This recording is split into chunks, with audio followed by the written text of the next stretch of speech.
अच्छा, एक बात बताइए, अगर मैं इस टेबल पे जोर से हाथ मारूं तो एक आवाज आती है ना? बिल्कुल। ये आवाज बनती है वाइब्रेशन से। हाथ और टेबल के टकराने से कंपन पैदा हुई, जिसने हवा में लहरें बनाई और वो हमारे कानों तक पहुंची। जी। लेकिन असली खेल तो दिमाग में होता है। हमारा दिमाग कैसे तय करता है कि ये सिर्फ एक आवाज है या कानों को चुभने वाला शोर? बिल्कुल, और यही सवाल पूरी ऑडियो इंडस्ट्री की नींव है। एक ही साउंड वेव किसी के लिए संगीत हो सकती है और किसी के लिए मतलब सिरदर्द। और आज हम एक ऐसे इंसान की कहानी में उतरने वाले हैं जिसने अपनी पूरी जिंदगी इसी सवाल का जवाब ढूंढने में लगा दी। एक जीनियस। एक ऐसा जीनियस जिसने ना सिर्फ ध्वनि और शोर के फर्क को समझा, बल्कि उसे कंट्रोल करने का तरीका भी दुनिया को दिया। ये कहानी है डॉक्टर अमर गोपाल बोस की। और आज हम सिर्फ उनकी जिंदगी की कहानी नहीं सुनाएंगे, हम इस बात की तह तक जाएंगे कि एक छोटी सी निराशा कैसे एक बहुत बड़े मिशन को जन्म दे सकती है। हम समझेंगे कि कैसे एक हवाई जहाज के शोर ने दुनिया को शांति से सुनने का तरीका सिखाया और कैसे एक शख्स ने मुनाफे से ज्यादा ज्ञान को तवज्जो दी। ये एक आविष्कारक की कहानी तो है ही, लेकिन उससे ज्यादा ये एक अलग सोच की कहानी है। बिल्कुल। चलिए तो फिर इस कहानी की शुरुआत से शुरू करते हैं। डॉक्टर बोस की जड़ें वो भी काफी अनोखी थी। जन्म हुआ 2 नवंबर 1929 को अमेरिका के फिलाडेल्फिया में। जी। लेकिन उनके पिता नोनी गोपाल बोस एक बंगाली स्वतंत्रता सेनानी थे। हाँ, वो भारत में ब्रिटिश हुकूमत के खिलाफ आंदोलन में शामिल थे, जिसकी वजह से उन्हें देश छोड़कर अमेरिका आना पड़ा था। और उनकी माँ? उनकी माँ शार्लेट, वो फ्रेंच जर्मन मूल की थी। तो एक तरह से उनके घर में पूरब और पश्चिम का संगम था। लेकिन ये कोई बहुत अमीर परिवार नहीं था जैसा मैंने पढ़ा है। नहीं, बिल्कुल नहीं। जब अमेरिका में ग्रेट डिप्रेशन यानी महामंदी आई तो परिवार पर बहुत मुश्किल आ पड़ी थी। और कहते हैं ना कि जरूरत ही आविष्कार की जननी है। उन्हीं मुश्किल हालातों में एक छोटी सी दुकान खुल गई जहां एक लड़का लोगों के टूटे हुए रेडियो ठीक करता था। और वो लड़का था अमर बोस। हाँ। और देखिए, ये सिर्फ पैसे कमाने का जरिया नहीं था, ये ध्वनि की दुनिया से उनका पहला सीधा सामना था। अच्छा। वो सिर्फ रेडियो के पुर्जे नहीं जोड़ रहे थे, वो असल में सवालों को जोड़ रहे थे।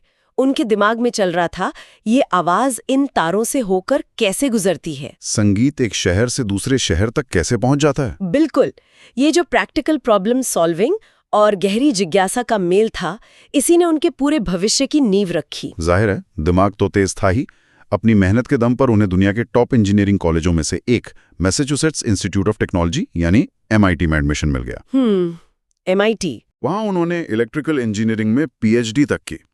लेकिन उनकी जिंदगी का टर्निंग पॉइंट तब आया जब 1950 के दशक में उन्होंने अपनी सारी जमा पूंजी लगाकर एक महंगा top of the line hi fi stereo system खरीदा। वो पल उनके लिए बहुत खास था। उन्हें लगा कि अब वो घर बैठे कॉन्सर्ट हॉल जैसा अनुभव ले पाएंगे। बिल्कुल। उन्होंने अपना पसंदीदा संगीत लगाया, आंखें बंद की और उन्हें घोर निराशा हुई।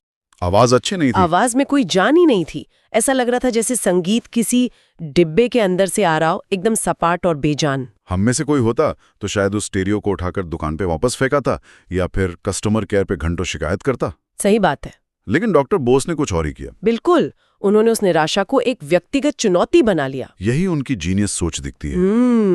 वो कुछ मिनट का बुरा अनुभव उनके जीवन का मिशन बन गया।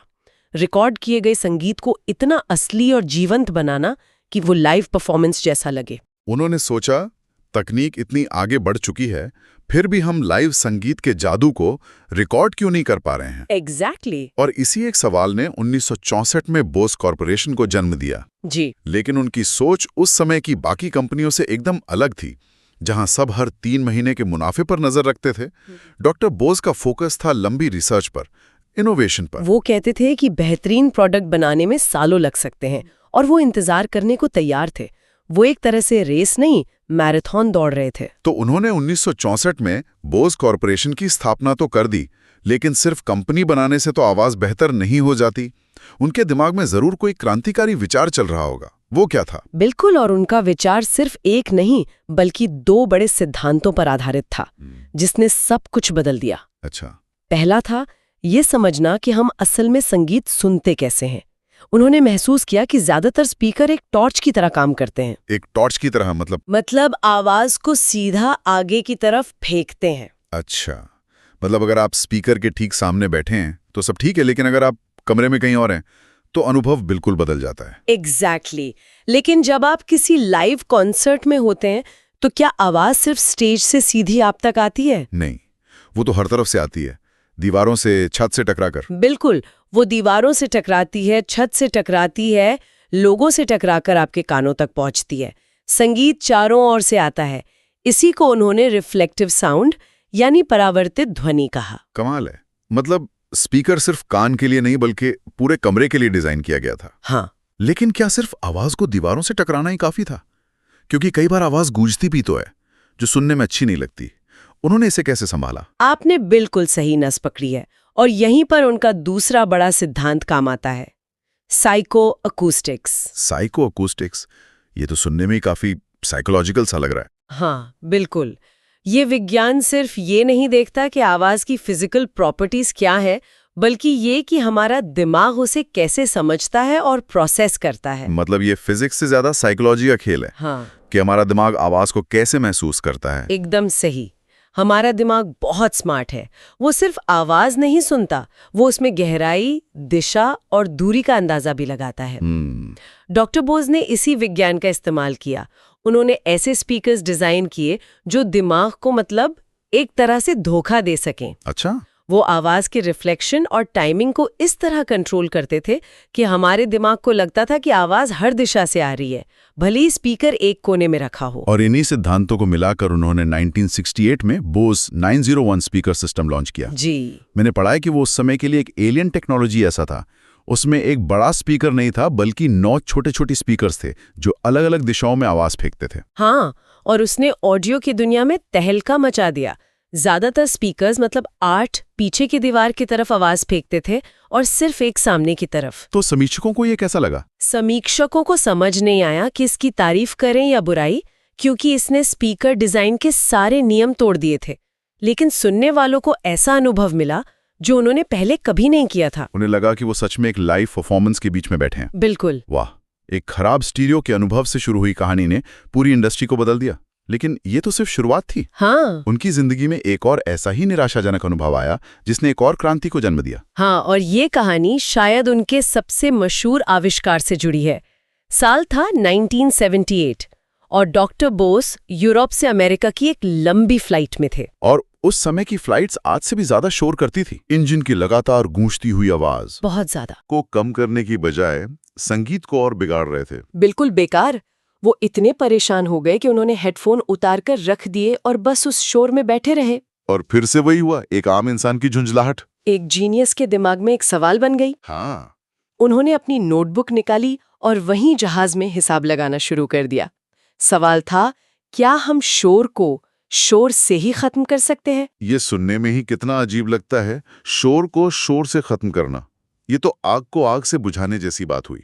इसके पीछे का विज्ञान क्या है? इसका विज्ञान जितना शानदार है उतना ही सरल भी। इसे कहते हैं एक्टिव नॉइज कैंसिलेशन या ANC। ANC? हाँ, देखिए, शोर भी तो एक साउंड वेव ही है, एक कंपन। अब आप सोचिए कि समुद्र में एक लहर आपकी तरफ आ रही है। अगर आप ठीक उसी समय उसी साइज की एक उल्टी लहर उसकी तरफ भेज दें, तो जब वो दोनों टकराएंगी तो क्या होगा? वो एक दूसरे को खत्म कर देंगी और पानी शांत हो जाएगा। बस यही ANC का सिद्धांत है। हेडफोन में लगा एक छोटा सा माइक्रोफोन बाहर के शोर जैसे इंजन की आवाज को सुनता है। फिर हेडफोन का प्रोसेसर पलक झपकते ही उस शोर की एकदम उल्टी एंटी नॉइज वेव पैदा करता है और उसे आपके कानों में भेज देता है। और जब बाहर की शोर वाली वेव और हेडफोन की बनाई एंटी नॉइज वेव आपके कान में मिलती हैं, तो वो एक दूसरे को कैंसिल कर देती हैं और आपको मिलती है शांति। अच्छा, तो ये एक तरह से एंटी नॉइज बना रहा है। हाँ। लेकिन ये कितना सटीक होना चाहिए? अगर जरा भी चूक हो जाए तो क्या ये शोर को कम करने के बजाय और बढ़ा नहीं देगा? बहुत ही बढ़िया सवाल है। और यही इस तकनीक की सबसे बड़ी चुनौती थी। इसकी टाइमिंग और वेव का आकार एकदम परफेक्ट होना चाहिए, माइक्रोसेकेंड्स के अंदर। अच्छा। अगर जरा भी गड़बड़ हुई तो आप सही कह रहे हैं, शोर और बढ़ जाएगा। इसीलिए डॉक्टर बोस को इस आइडिया को एक असली प्रोडक्ट में बदलने में 1 दशक से ज्यादा का समय लग गया। 1 दशक? हाँ। और ये भी जानना दिलचस्प है कि ये आइडिया पूरी तरह से उनका नहीं था। 1930 के दशक में ही इसका पेटेंट हो चुका था, लेकिन तब की टेक्नोलॉजी इसे हकीकत बनाने के लिए काफी नहीं थी। तो डॉक्टर बोस का असली कमाल इसे एक थ्योरी से निकालकर एक कामयाब प्रोडक्ट बनाने में था। बिल्कुल। उन्होंने उस एक फ्लाइट में जो कैलकुलेशन शुरू की थी, उसे उनकी टीम ने सालों की मेहनत से हकीकत में बदला और 1989 में पहला प्रोडक्ट बाजार में आया, बोस एविएशन हेडसेट। लेकिन वो तो पायलटों के लिए था ना, आम लोगों के लिए नहीं? हाँ, शुरुआत में इसे पायलटों के लिए बनाया गया था ताकि कॉकपिट के भयंकर शोर से उनके कान बचे और वो कंट्रोल टॉवर से साफ-साफ बात कर सके। सही बात है। लेकिन डॉक्टर बोस को जल्दी समझ आ गया कि इस शांति की जरूरत सिर्फ पायलटों को नहीं, बल्कि हर उस इंसान को है जो किसी भीड़-भाड़ वाली ट्रेन में सफर करता है या किसी शोर वाले ऑफिस में काम करता है। और फिर धीरे धीरे ये तकनीक हम सब तक पहुंची और आज ये हमारी जिंदगी का हिस्सा है। मैं तो सोच रहा हूँ कि मेरी अगली हवाई यात्रा कितनी शांतिपूर्ण हो गई।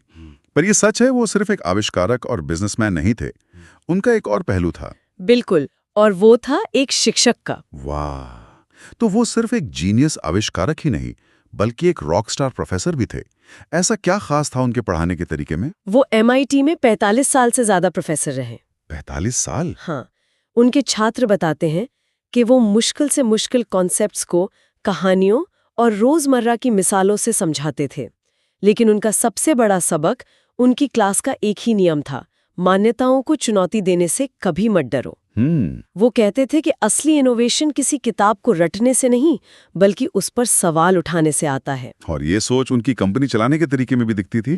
हमने बात की कि वो शॉर्ट टर्म मुनाफे के पीछे नहीं भागते थे। बिल्कुल नहीं, वो अपनी कंपनी की कमाई का बड़ा हिस्सा वापस रिसर्च और डेवलपमेंट में लगा देते थे। वो ऐसे आइडियाज पर पैसा लगाते थे जिनका नतीजा शायद 20 साल बाद मिलता। लेकिन उनका सबसे असाधारण कदम तब आया जब उन्होंने अपनी कंपनी के ज्यादातर वोटिंग शेयर MIT को दान कर दिए। जी, ये तो मैंने भी पढ़ा है, लेकिन मैं इसका मतलब पूरी तरह समझ नहीं पाया। ये कॉर्पोरेट दुनिया में तो लगभग अनसुना सा है। ये सिर्फ दान नहीं था, ये कॉर्पोरेट दुनिया के लिए एक सीधी चुनौती थी। इस एक कदम से उन्होंने कहा, मेरी कंपनी का पहला मकसद शेयरधारकों को अमीर बनाना नहीं, बल्कि ज्ञान और अनुसंधान की सीमाओं को आगे बढ़ाना है। कमाल है। उन्होंने एक ऐसी कंपनी बनाई जो मुनाफे के लिए नहीं, बल्कि खोज के लिए जीती है। इसका मतलब ये था कि कंपनी के मुनाफे का इस्तेमाल डिविडेंड बांटने में नहीं, बल्कि MIT के रिसर्च और शिक्षा को फंड करने में होगा। हमेशा के लिए? हमेशा के लिए। ये तो सोच से भी परे है। मतलब उन्होंने अपनी जिंदगी की सबसे बड़ी कामयाबी को वापस ज्ञान की दुनिया को ही सौंप दिया। हाँ, क्योंकि उनके लिए असली दौलत पैसा नहीं, बल्कि आइडियाज थे। डॉक्टर बोस की यात्रा वाकई कमाल की है। एक लड़का जो महामंदी के दौर में रेडियो ठीक कर रहा था, वो एक ग्लोबल इनोवेटर बना जिसने दुनिया को आवाज को कंट्रोल करने का तोहफा दिया। 12 जुलाई 2013 को 83 साल की उम्र में उनका निधन हो गया, लेकिन उनकी विरासत आज भी हमारे चारों तरफ गूंज रही है। बिल्कुल। हर बार जब कोई नॉइस कैंसलिंग हेडफोन लगाकर भीड़ में भी शांति महसूस करता है, या कोई अपने पसंदीदा गाने को एक छोटे से स्पीकर पर शानदार क्वालिटी में सुनता है, तो वो डॉक्टर बोस की ही विरासत है। सही बात है। उनकी कहानी सिर्फ टेक्नोलॉजी की नहीं है, ये इस बात की कहानी है कि इंसान अपनी दुनिया को, अपने अनुभवों को बेहतर बनाने की कितनी गहरी इच्छा रखता है। उन्होंने हमें सिखाया कि संगीत को सिर्फ सुना नहीं जाता, उसे महसूस किया जाता है। और इस चर्चा को खत्म करते हुए मैं एक सवाल छोड़ना चाहती हूँ। जरूर। डॉक्टर बोस ने अपनी जिंदगी में आने वाले शोर को एक मौके की तरह देखा और उसका हल निकाला। सोचने वाली बात यह है कि हमारी अपनी जिंदगी में ऐसे कौन से शोर हैं? ये शाब्दिक शोर भी हो सकता है, या फिर कोई रूपक, जैसे कोई मानसिक उलझन या कोई सामाजिक समस्या। क्या हम भी उनकी तरह जिज्ञासा और एक अलग सोच से उस शोर को किसी खूबसूरत समाधान में बदल सकते हैं? शायद हर बड़ी खोज एक साधारण सवाल से ही शुरू होती है, क्या इसे बेहतर बनाने का कोई तरीका